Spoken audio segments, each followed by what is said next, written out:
Here's how to manually give or change app permissions for microphone, camera, location, etc. on your MacBook that runs on macOS 26 Tahoe. So for that, let's open up Settings, scroll down for Privacy and Security. On the right-hand side, all the categories of permissions that you can grant will appear.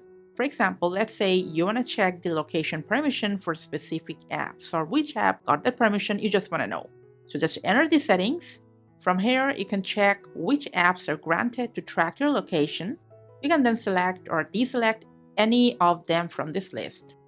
If you go back and scroll down through this privacy and security permission section, you will find out specific permissions like camera or microphone, the most used one, and grant or re-grant permissions for those apps in case any of these functions are not working on your app.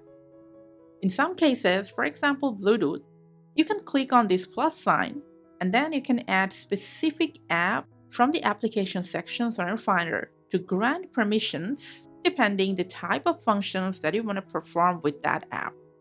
And that's it for this video. Thanks for watching.